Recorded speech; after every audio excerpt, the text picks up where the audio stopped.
Hello, everybody. Is this week 3 of our weekly dealing with depression as a family, as an entire family, because it's not just the depressed person that suffers. Or the alcoholic addict who suffers. Struggles. It's the person that's married to them. It's the children. It's anyone that loves them, really, because we're all part of it. I think the title of this should be The Biggest Piece of Shit at the Centre of the Universe. Yeah. Because what they mean by that is, however nice a person you might be or well-meaning, I think the alcoholic or the addict is self-centred. Otherwise they wouldn't do what they do. And in that self-centeredness, they also loathe themselves. So they're the biggest piece of shit, as in the most important, at the center of the universe. I think that's quite a neat way of kind of grabbing it. We thought we'd record one in the daytime because nighttime is a bit oppressive. A bit depressing. It's oppressive and depressive. And also thought we'd do it in the car because... Night times need to be battled with. Night times need to be conquered, as do mornings. In fact, I think that's a part of being a depressive, is that you feel like everything is a fight. And I think, interestingly, we just had breakfast and Nadia just said to me, why do you seem a bit combative? And actually, what I think was spilling out into just how I was being was the sense of feeling like I had to just dig myself out of a little bit of a hole. Not a big hole, I've been all right, but I just felt anxious. I just felt anxious. If I'm honest, I just felt very anxious I think this morning was a classic case of someone that is not a depressive and living with somebody that is. So we went off in our separate directions. Mark to go to the gym this morning, me to go up for a yoga lesson. I came out, I was like, oh, it's raining. And I was going to do loads of walking today. Oh, that's a shame. Cross cut to me. I came out and it was raining. I was like, yes. Happy. Win. Went and did my class, came out, beautiful sunshine, beautiful shine. Oh, I was just full of the joys of spring. You know, had worked out, was feeling amazing. Oh, this is really nice. I'll meet up with Mark and we can go for a nice breakfast. The kids are all right. So he phoned me and there's just that edge, and you just think, oh God, I've got to fight my way through now, whatever it is that's going on with him. And it just takes the top off where you're feeling. It's just everything. You were just like, not nasty, but just, It's just that, I always call it Mark's greyness. The greyness comes in. So I then just try and not be as happy, basically, because I can see that it's irritating, which I would find very irritating if I'm down and somebody's happy. And then that went on, and eventually, and I tried a couple of times, didn't I? I said, how are you feeling? What's going on? But you don't. But then you'll go into that like cross, nothing. What do you mean? There's nothing wrong. I suppose. No, but hang on a minute. Let me finish this, because this is really important for people that are watching it, that are partners of. How many of you identify with that? With somebody that's suffering from depression, and you'll ask them what's the matter, and I get it that they can't say, but it comes back cross rather than sad, and that's the bit I find really hard when Mark's in his depression, is when he snaps to stop me asking. Because if he was just sad, it would be fine, I'd get it, but it's when the crossness comes in, it's so debilitating. But that's partly born of the fact that so often it isn't anything specific, and so often when you ask, I think there's another misconception about being whatever it is one is, depressed, down, bipolar, whatever. But I think the misconception is that you're in an already defined state of something. You're not. It's emotions, and where you are emotionally in the day and at any given moment is a constantly evolving thing. So I might not have even caught up with the fact that I'm not in a good place at the point that you're picking up I'm not in a good place. So for me, I'm already in a good place, and my good place has to be ruined because you're in not a good place.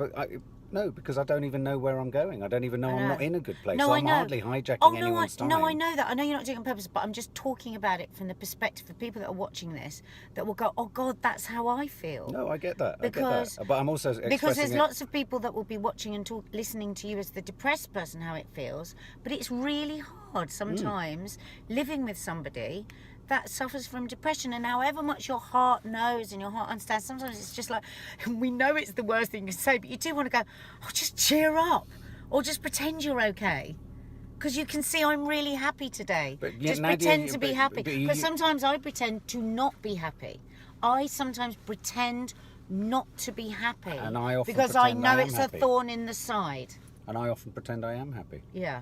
And you said this morning you're not being your normal happy self, which I thought was the most astonishing thing I've ever heard from you. Well, you are when you're lovely. No, Because I'd say usually over if the we years, get time over on the our years, own, you'll be jolly over and you'll the be... years, you've characterised me as grey face, grey passing. You come in looking like that, and to suddenly it was notable that today you actually said, "Oh, you're not your normal," and I thought, "Oh, there's a gear change." But I always say to you that you are all shit or all sugar. You're either great fun or you're very down and grey. It's not new. But usually, if we were to meet up, having both exercised and not be with the kids and not have anything else, and we're just having a breakfast together, you would usually be really jolly, really lovely. But everything I said is like, well, I don't know, blah, blah, blah, blah.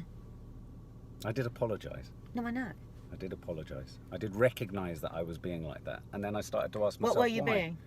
I was being short, I was being combative, I was parrying away Because things. you needed to, and this is what I feel, and this is what I'll often say to Mark in arguments. We're not arguing, we have made up, but is that it almost feels, and I wonder if anyone identifies like this with me on this, it almost feels that there's something that has to burst, almost like a boil, and that has to happen through that kind of an argument.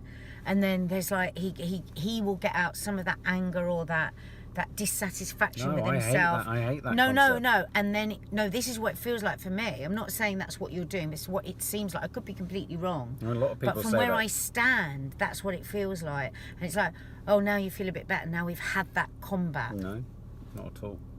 I think that's a very addict thing. I think that's a very addict. Well, they use the phrase that you're bombing someone. I get that. When you try and bomb someone, you'll put a little barb out there so that someone trips over it, so that you get a rise, and then everyone does that in some capacity to some degree, and they shouldn't. And I genuinely wasn't doing that today at all. The other thing that it flagged up, because at one point over my avocado on brown rye, when have I ever had that?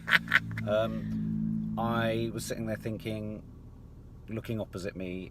I was looking at the woman opposite me, who I love, who's incredibly generous and incredibly kind, eating her avocado on brown with bacon. And I thought, well, what's the solution to this? Because I'm clearly pissing her off. Not pissing her off, or I'm upsetting her or distressing her or making her feel jangly, not in a massive way, but, you know. Making me feel like I was on eggshells. On eggshells. It's eggshells. Okay, eggshells. So I thought to myself, well, probably the best thing to have done today was be on your own. And I do think that often when one feels, if I was to, there's a sense that you shouldn't always isolate. I love isolating. Sometimes you should. I love isolating. Everyone in recovery says you mustn't isolate. I'd rather isolate more. I think many times you've made that mistake.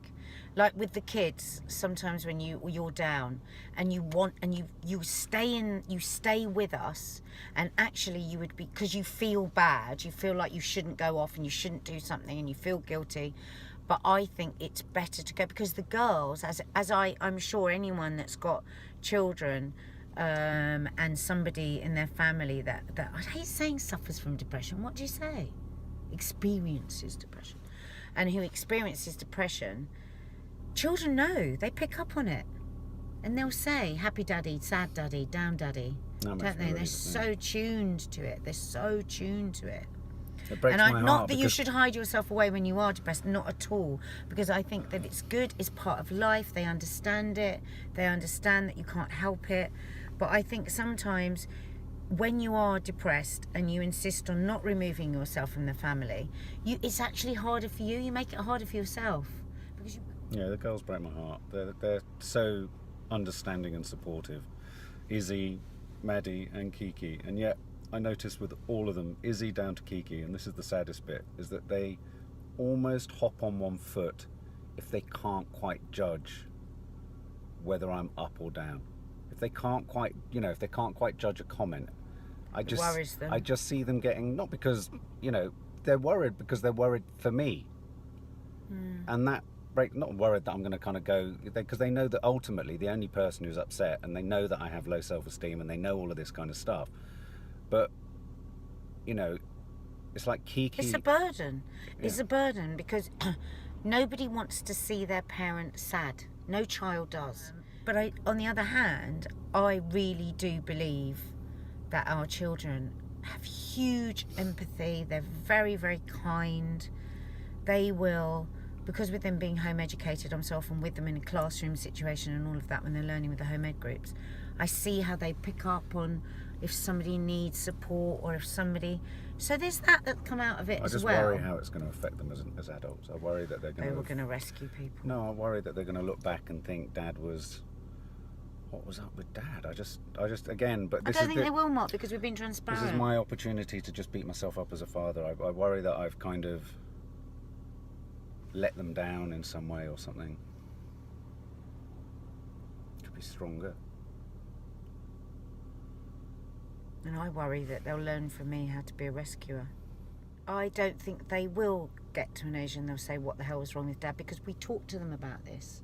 We explained to them. I think it would be scary if we just went, oh, it's nothing, Daddy's fine, Daddy's fine. We don't. We say, Daddy, you know, he experiences depression. See the way of doing that rather than saying suffering. He has depression. They know that you do. They know that you take medication. And they know that it's a thing, just like anything else. And I think it's when you try and lie to a child that they get frightened. I don't think they're frightened. I think that everybody wants everyone who has anyone they love wants the person they love to be happy all the time. That's not real life. I'm not happy all the time. They're not happy all the time. Nobody's happy all the time. And I think in a neat circle, I think that homes in on why I've been jangly today is that I'm sick of being defined by my illness. Oh, I don't define you by your illness. No, I define myself by it. Well, don't. It's just one part of you. We're too quick in this world to be just one thing.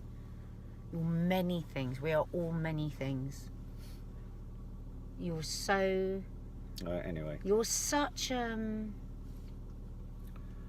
know, you run so deep. That's the thing about you. You've got so much going on. You're so clever. You have so many interests, so many passions. You're so kind. You're funny. You're... You know, you're so many things. And this is just one part of all those things. And I just wish you could just... I just wish you could give yourself a fucking break.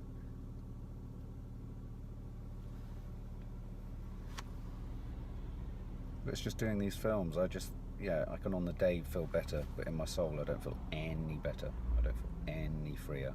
I don't feel any kinder. And it worries me. It really worries me. Sorry. Oh, babe.